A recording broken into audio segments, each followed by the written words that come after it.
2023, Pastor Robert Kayanja ne Jessica Kayanja baggulawo branch eya Miracle Center e Germany. Guno omwaka eyo branch ewezezza omwaka gumu. Ng'ekkanisa ya Pastor Kayanja, Katonda yabalagira bakole olukuŋŋaana, ate ng'olwo olukuŋŋaana nga Uganda yeyina oddu fundraising. Pastor Luwama wa Miracle Christian Fellowship e Kasangati asupprisinze Pastor Jessica ne Robert Kayanja ne ssente ez'olukuŋŋaana lwe bategese e Germany omwezi guno. Pastor Luwama bawadde miliyoni 7 baziwaddeyo ng'ekkanisa lya Miracle Christian Fellowship e Kasangati. Bo nga family, Mr. ne Mrs. Luwama bawaddeyo vaani. Agambye mbu Omwoyo Omutukuvu yamulungamya asige vaani empya mu ministry ya Pastor Kayanja. Pastor Robert Kayanja abadde musanyufu nnyo n'agamba takirabangako mu myaka gy'amaze mu ministry. Mu myaka 42 gy'amaze mu ministry, takirabangako kino ekya Pastor Luwama ne mukyala we kye bakoze. So please, in the next few minutes, let's welcome Pastor Luwama. Praise the Lord. Mukama yebazibwe. Thank you for welcoming me. Mwebale kunnyaniriza. You may take your seat. Mutuuleeko.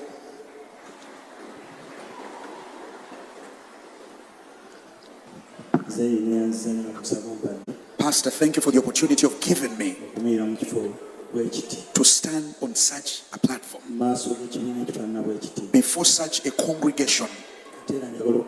And I want to thank you. When I requested you and you accepted so that I may come,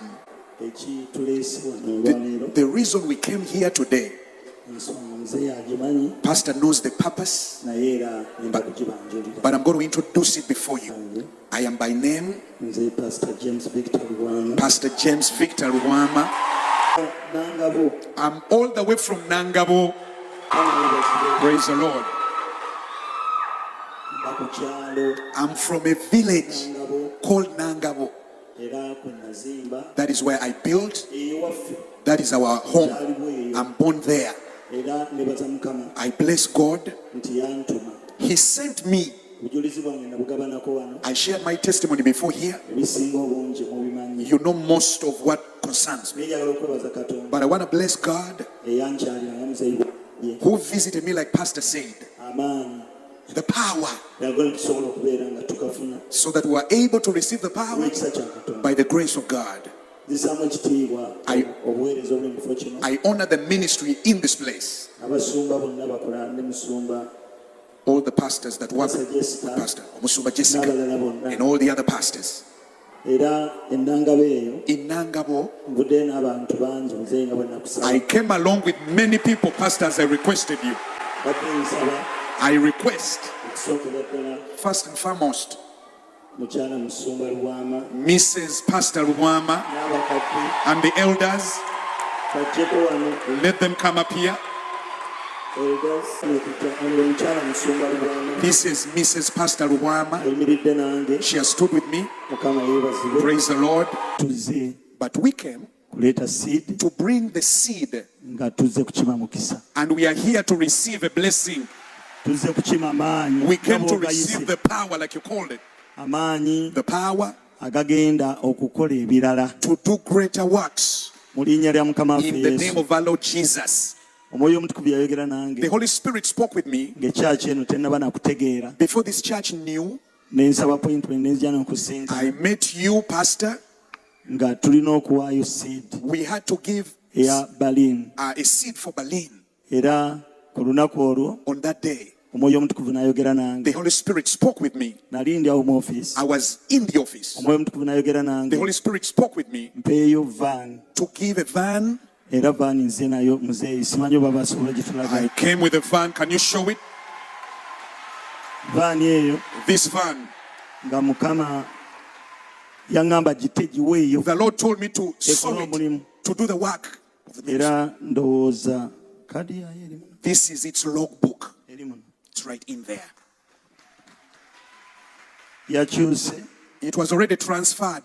It is already transferred. Let me request Mrs. Pastor Lubwama to hand it to you.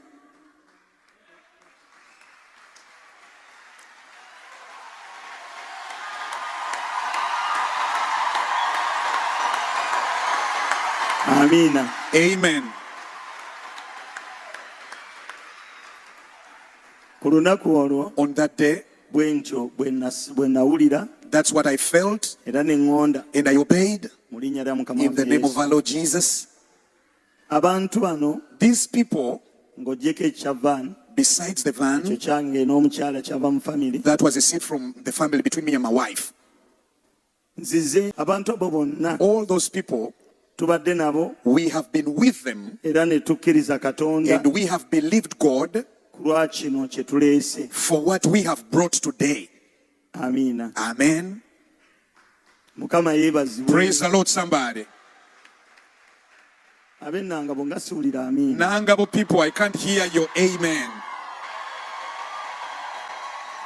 Hallelujah. Hallelujah. Pastor, the seed we have brought today, we've not just brought a seed, we have also brought gifts. Yeah.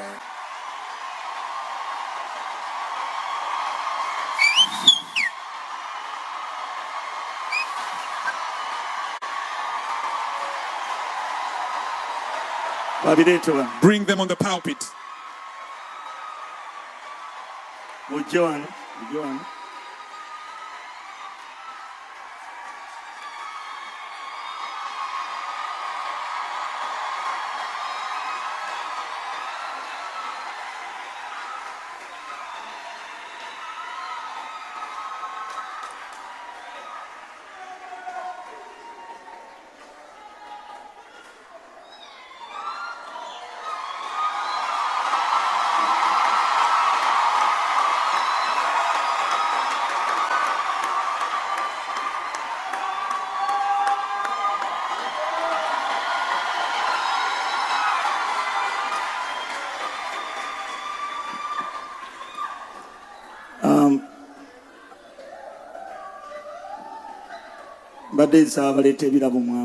People bringing the gifts, please hurry up.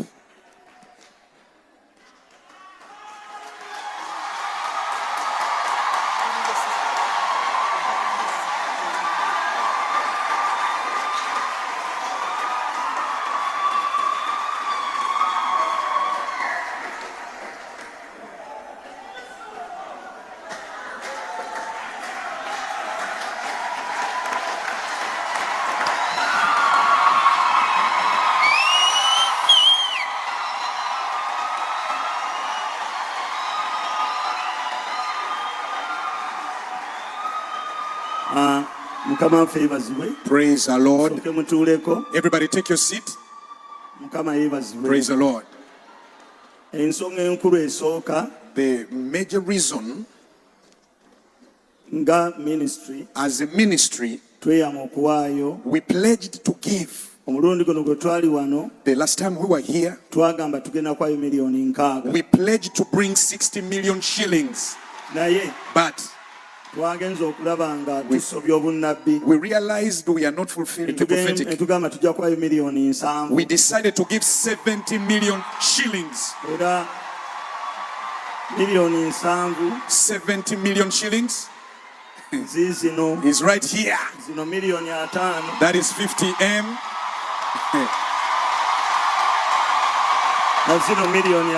And that's 20 million.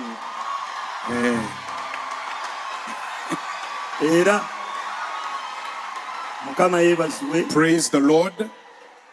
ebbaasa eno gye nkutte The envelope I'm holding mulimu $10,000 contains $1,000.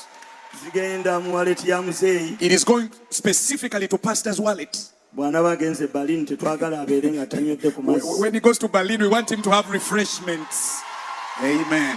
Berlin teri munnayuganda okugyako ffe. There is no Ugandan in Berlin except for us. Tusazeewo ne tugamba We decided envelope eno this envelope ejja ku $10,000 zigenda kuba mu wallet ya muzeeyi. $1,000 is particularly for Pastor. Era muzeeyi nzikiriza Pastor, allow me nkolere ddala ekintu kino nkimale. to finish up this.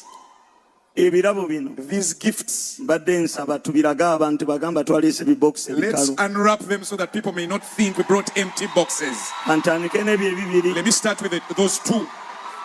Antandike n'ebyo ebibiri. Temulina something which can cut? Ekyokusala okusumulula bannange. All right. Njagala biri okusooka. Those two. Abooluganda Mukama yeebazibwe. Praise the Lord, brothers and sisters. Ebirabo ebyo ebibiri bye basumulula. The two gifts that they are unwrapping, The screens ziri bbiri those are TV two TV screens. 65-inch. Inchi nkaaga mu ttaano buli emu. Screen emu egenda kuba mu office ya Girl Power ya One Pastor screen Jessica. will be in Girl Power offices. Pastor Jessica's office. Yes, Lord. Screen emu ya Pastor Jessica. One screen is for Pastor Jessica.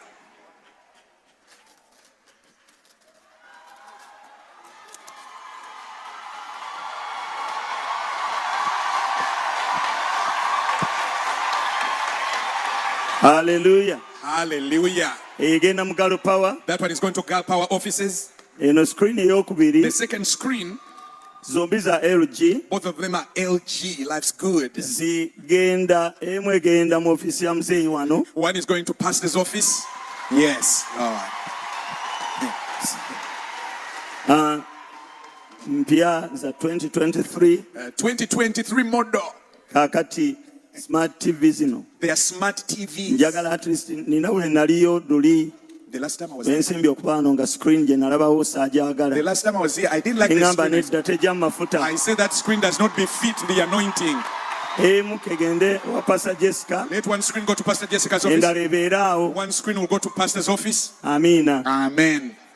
Ebyo ebirala biveeyo babizizeemu. Okay, you pack the screens. Ebino mubisumulule nabyo. Unwrap these ones also.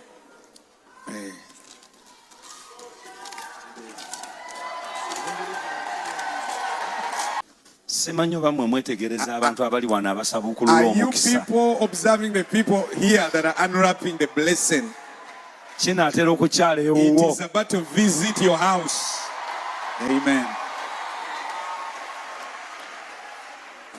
Kajuisi oba amazzi. Juice or water? Yeah. Kajuisi oba amazzi Pastor is taking juice or water. kalina okutuula ku mmeeza It must be placed on such a golden seat. ennungi A good one eweesa Katonda ekitiibwa. that glorifies God.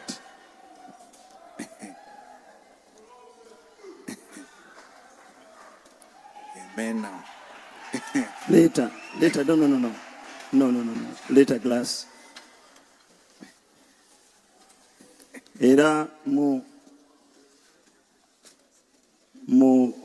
office ya Girl Power In Girl Power office, twataddeyo twalese flower vase eno. we brought this flower vase.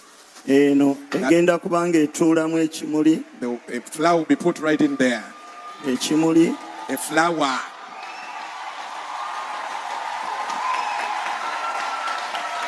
flower vases zino These flower vases, zigenda kubanga zituulamu ekimuli. we'll put flowers in there. Kati wana amafuta gaffe Now, our anointing will be placed right there. Amen. ekitiibwa kya Mukama kisobole The okulabisibwa. glory of God will be revealed. Amiina. Gaagano bagaleese. The anointing oil is right there. Otyo. The anointing service.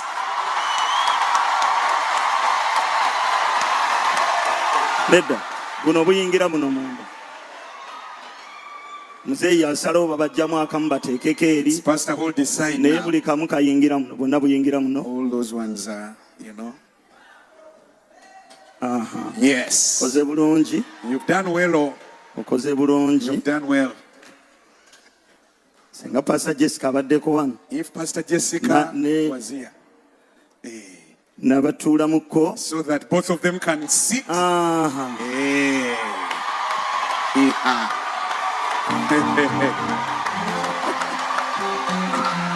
Wow. We wow.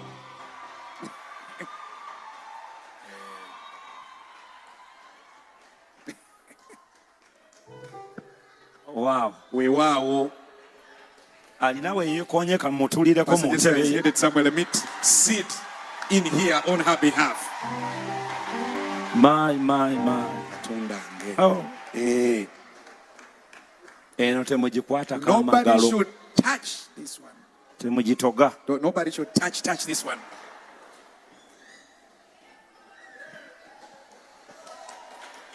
My. Katonda ange. Wow. We wow. Simanyi wakutandikira. I don't know where to start. I have no words. Ebigambo sirina. I have no words. Ebigambo sirina. First and foremost, Okusookera ddala. I want to give God the glory. Katonda njagala muddiza ekitiibwa. I want to give God the glory. Katonda njagala omuwa ekitiibwa. Somebody clap your hands to Buli Jesus and muntu give kubira him the Yesu mu glory. ngalo omuwa ekitiibwa. We give you the glory, Lord. Tukuwa ekitiibwa Mukama. Kati njagala wa kamera aliwa. Cameraman, Jangu. come over here. Ate bikyamya ondabe. You.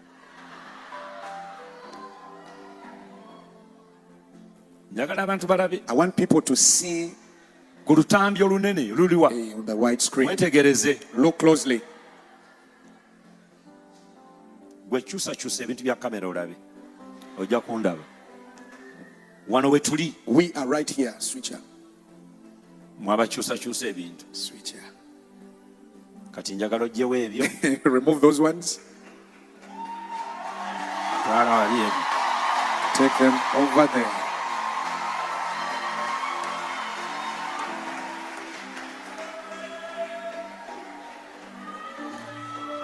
Njagala oleeta entebe eziri. Carry those seats.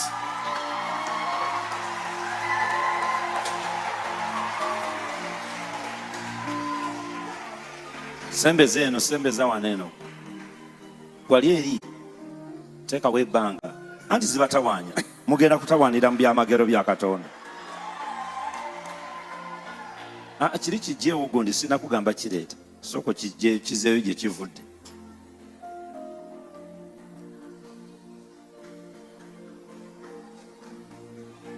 Kakati oluganda. Brethren, Obudde bwakedde. by morning, daybreak. Ng'ekifaananyi kiri kyekiriwo. It was a different picture. Obudde bwakedde. By daybreak. Ng'ekifaananyi kiri. The other picture, Singa bakituteerako bakizaayo. if you can bring it back, Ng'ekifaananyi kiri. the other picture Kyekiriwo. was right there. Ekyo That one kyekibaddewo. is the old one. Era waliwo eyajja wano. Somebody came here Omwezi oguwedde n'akiraba. last month and they saw it. N'okukuba n'akuba. And they even took a picture N'akitwala mu kakamera. and took a picture. Naye kaakomawo enkya. But the moment they come tomorrow, Waliwo ne yasabye mu saavisi eyasoose. somebody attended the first service. Agenda kulaba nga ekintu kyakyuse They are going dda. to back when things are totally changed. Mu lunaku lumu. In one day, Wano waliwo mu lunaku lwaleero ebintu byo bikyuka. today, things in your life are changing. Ebintu byo Your things bikyuka are changing mu lunaku lumu. in one day. Kubira Katonda engalo ez'amaanyi. Somebody clap your hands for God.